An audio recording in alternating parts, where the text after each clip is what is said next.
Chat Football, the channel where we chat football. And yes, had a little technical difficulties at the start. We started the stream, but then realizing that it was tied to the wrong key. So yeah, here we are again. We just kicking it off again in a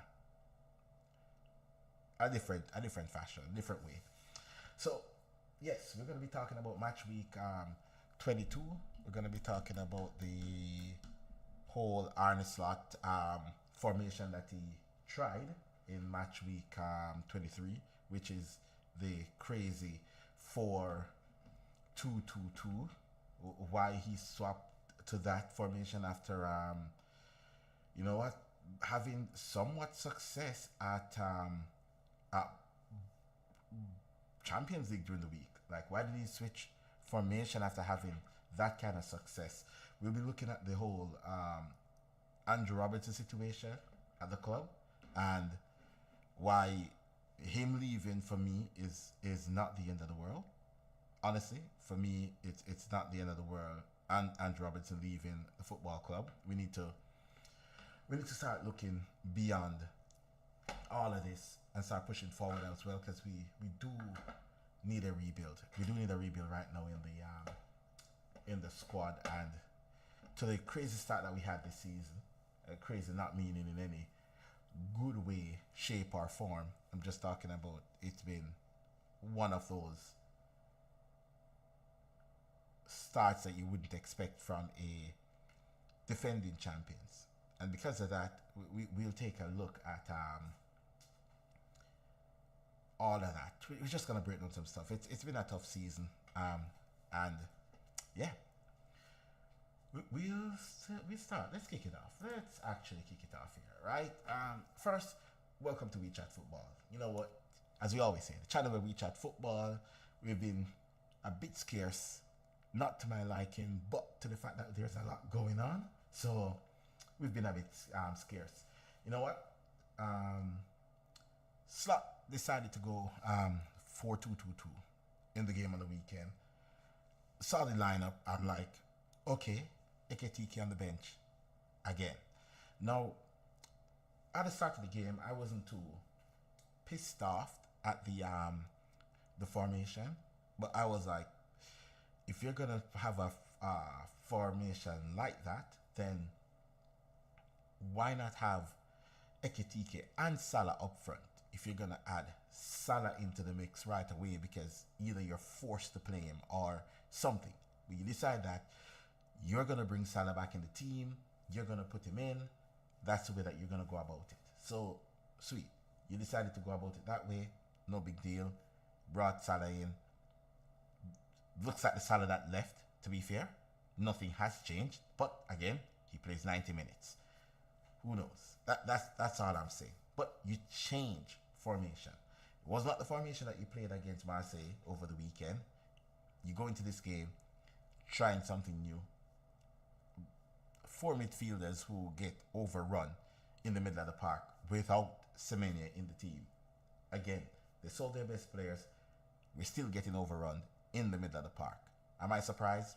Not really. And then you start making changes again. Again, we see the same Arne Slot decision over and over and over. Start making changes. One, Joe Gomez got injured. Okay, it's okay. Gomez got injured. We're short in the defensive line. Not a big deal. Should we panic? No. No. Lots of Liverpool fans have called for the likes of Endo to come in the game to play alongside Grav in the deep.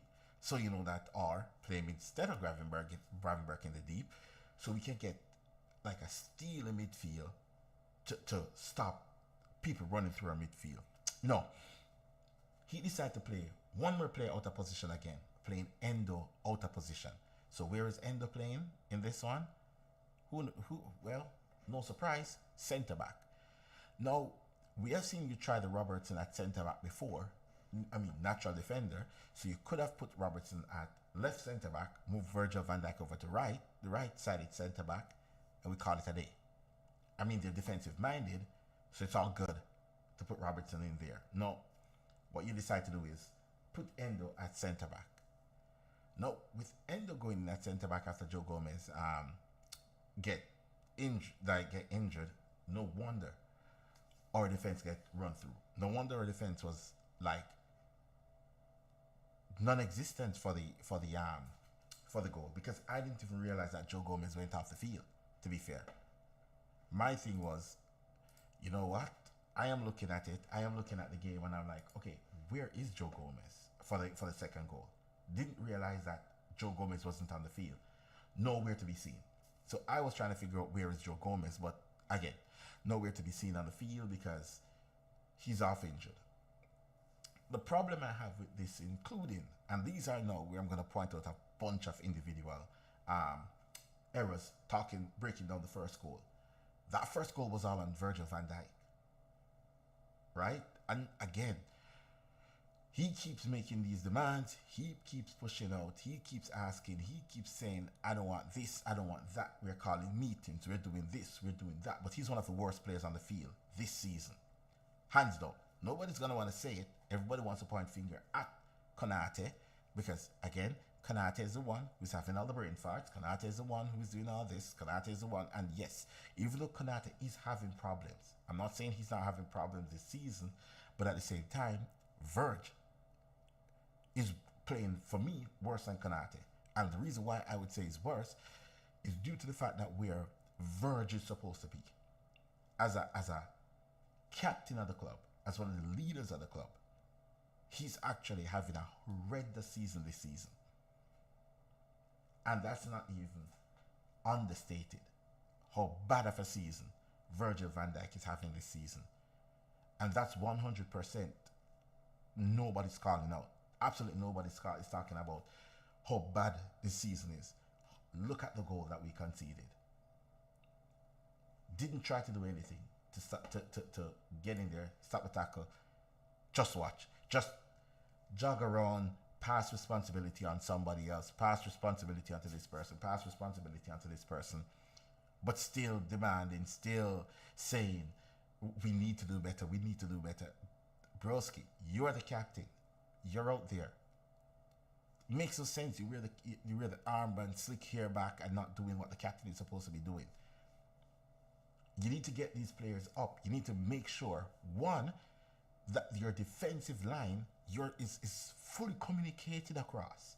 There is no communication across that defensive line. None whatsoever.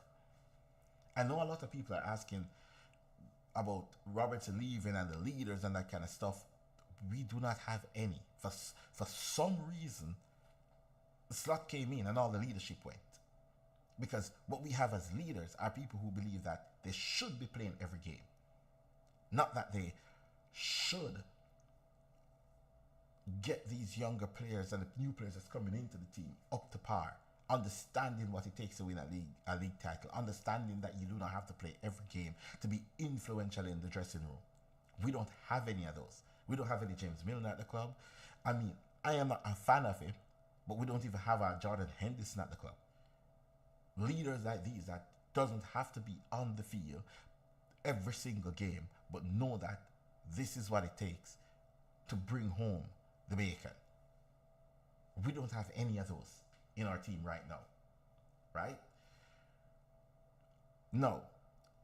The second goal, again, you're playing a game that has, right, no striker, 6 midfielders on the field. Well, by the time the second goal came around, 7 midfielders on the field. But we got ran through for the second goal. Completely ran through with 7 midfielders on the field. Ran through the midfield. Now, this is where it's beyond, and I would say beyond recognition right now. It's beyond for the manager to stay. At this moment, I don't know what's keeping him in the job for this long. I can't explain it, personally. Me personally, should go. It should be gone a long time. This is not just on individual players, right? This is stuff that needs to be worked on the training ground. And the fact that we haven't been working on anything on the training ground, well, it doesn't look like that. It doesn't look like we have been working on anything. It looks like we're just here, going out on match days, running around like Sunday League, like we just pick a few players, go out, run around, and have a good time. That's pretty much what it looks like. For me personally, that's what it looks like on the field. It doesn't look like we have been in. It doesn't look like we have been coached. It doesn't look like nothing has been worked on the training field. And then you hear the rhetoric that comes out after the game. You hear all the crap. Now, after all of that, we get to what I like to call the Arnie special. The Arnie special is when we are behind, we're chasing the game, and then when he throw a bunch of people on the field. Just a bunch. Every single position. All the attackers. Go. Get on. Let's try to figure something out. Right? No formation change. Nothing. Don't have a clue what we're playing. Throw them on. Let's throw every single one of the attackers on the field and hope for the best. Right? Again, they're all on the field. Every single one of them are on the field. Okay. Set piece. 2 set piece get us in the game. Nothing from the manager. 2 set piece got us back into the game. And this is where the individuals becomes the problem now. After we got back in the game with 2 set piece, then what happened? Concede a goal again in the last minute of the game.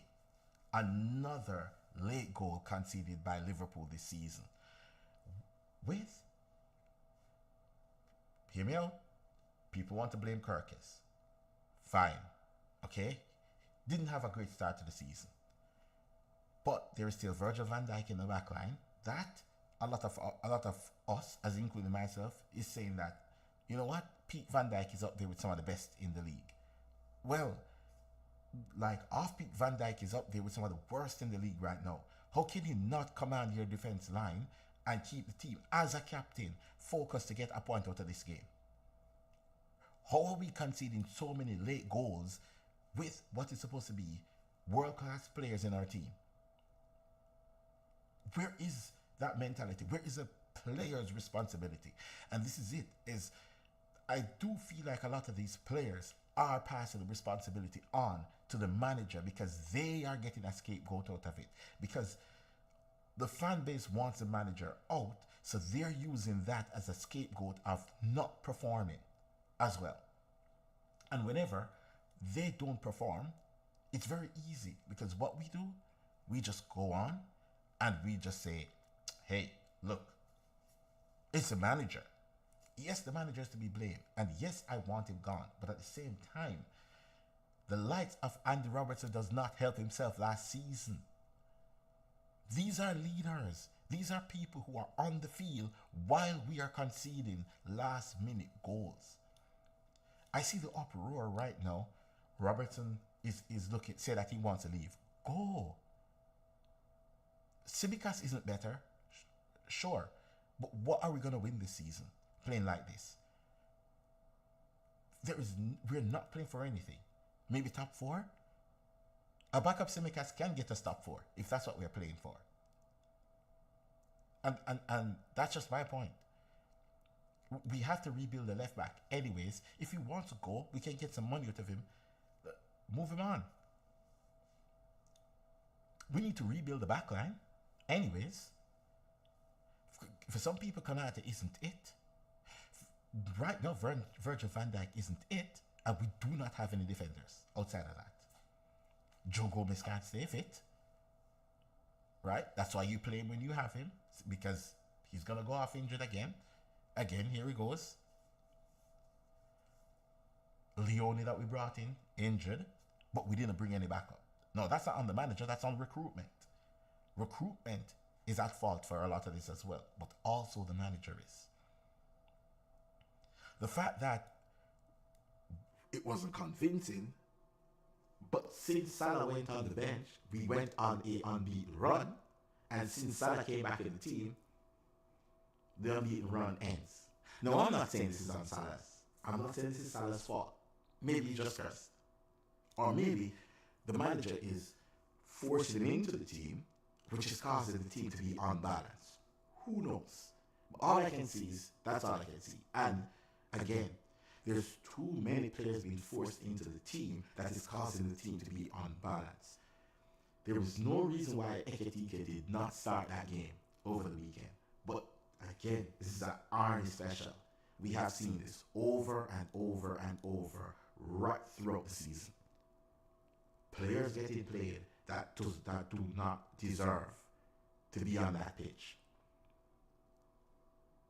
We know the players that are on form at Liverpool. Every single person that's a fan of Liverpool know the players that are on form because it's very obvious the ones that are on form. Right? Ekitike on form. Start him. Why is he on the bench? Why is Ekitike not started? He's on form.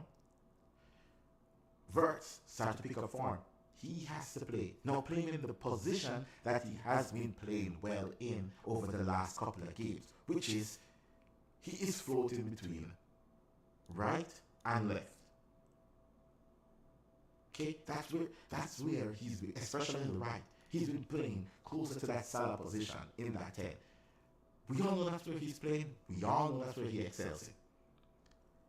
Give him back that position. Keep Salah on the bench. Give him that position so he can float through there. He can do what he needs to do in those areas.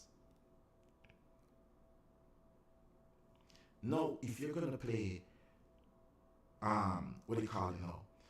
Salazar, who again, another one of the players that are on form this season, and he's everywhere on the pitch. He can press, he can run, he can do all of that. Get him in the field. Get him on the team. No, we need none of these players that are like the Wirtz, Salazar with press, but too many times we see Gravenberch out of position this season. He needs somebody beside him. He can't hold that midfield down by himself. And McAllister is coming along because he's coming back from a long injury. It might take some time for him to get in. We know who wasn't injured all season. You know who has been sitting on the bench all season. When we need to get into a game and see out a game sometime, Endo, but he doesn't play. Another player who cannot get a game, no matter who else is playing like crap, is Chiesa. When Chiesa comes on the field, looks great, but for some reason, he can't get a game. And don't get me started, Frimpong looks good. But again, he looks like he can pick up an injury at any time. Bradley can pick up an injury at any time. That's another problem that we have. We have a lot of injury-prone players in the team. Too much for my liking. But at the end of the day, the intensity of the team is gone. Where it is, I don't know. I don't really think the manager realizes that when you're playing in the Prem, you have to have intensity. The Premier League is built on intensity. If you do not have intensity going into every single match day, that's a massive problem. Massive problem. Because what will happen is you'll get overrun by the smallest teams. And even though we were unbeaten for 14 games, I'm sure about 4 of those are wins. That's how bad that unbeaten run was. But guess what? We were unbeaten. That's all they could have held on for that he was unbeaten. No, Xavi Alonso is available. Go get him. Cut ties. This isn't working. It's not working from the manager's perspective, and it's not working from the player's perspective, because I do not believe that the players respect the manager. Personally, I don't believe that. He got in the league, but I don't think that's the case. No, is it a problem that there is a bunch of egos that's inside the dressing room that's causing this problem? Who knows? I'm not in the dressing room. I don't know. Could be. But on the other hand, we have to look at what it is.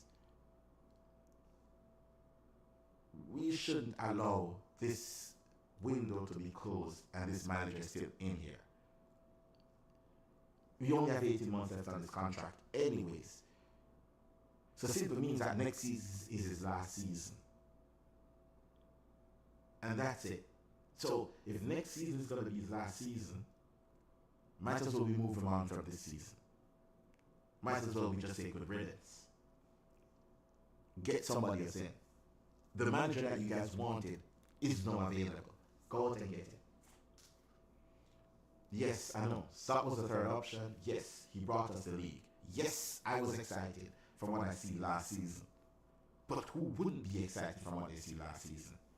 The tactical changes, the in-game management, the actually moving pieces around. We don't have to make substitution that actually looked good. We all saw that. That wasn't a myth. Every single person saw that of what was happening at Liverpool last season. Where is that all gone? Again, the only person I know from the backroom staff that got moved around was Heitinger. Now, is it the case where Heitinger was the one that was making all these tactical changes? But because he's the assistant that they look good, I do not know. But whatever it is that we all can see that the manager is completely out of his depth when it comes down to managing a team that is under pressure, when it comes down to working under pressure, as in when things are not going good, how does he fix it? And he's been struggling to do that all season. And if that's the case, and he continues to struggle all season, and I repeat it, like really bad struggling. This is not like, okay, one of the top managers is going through a bad patch. This is a manager, if he was at any other mid-table club, would have been sacked already. The fact that he lost 6 in a row, sackable offense. The fact that we can't beat bottom half teams, sackable offense. The fact that we keep conceding the same goal over and over and over and over and over, sackable offense. The fact that we keep conceding in the same minutes of each game, sackable. There's so many stuff that's happening with the manager right now that you can just look at it and be like, good riddance. And then again, as I said, and I will put it out there, I was one of the ones who was singing his praises last season. And again, yes, because his praises were needed to be seen because he did something great. No, you know what life is like. It's not about what you did last year. It's what have you done for me lately. And lately, you haven't done much to keep yourself in a job. Right? And that's just my thoughts on this whole situation and my view on match week 23. We're in 23 games into the season. We are behind Manchester United and Chelsea. Both teams that hasn't won anything last season. Well, Chelsea has. They won the Club World Cup. And they sacked their manager. And here we are with, I would presume to have a somewhat of a better squad than Manchester United in terms of quality across from to back. Yes, I'm not saying that every single player is better, but we have better quality front to back. Chelsea, we still have a lot of better quality front to back. I mean, we're defending champions, so yeah, we do have better quality Chelsea front to back. Aston Villa, better quality front to back. But here we are behind Chelsea, Manchester United, both sacked their manager for doing a horrible job this season. But we are holding on to our manager. Why? Is he not doing a horrible job with defending champions? Yeah, anyways, let me know in the comment. Let me know what you think. And again, like, share, subscribe to the video if you're new, and catch you on the Friday show where we gonna take a look at some other teams in the Premier League outside of Liverpool. All right, peace. Catch you on the other one.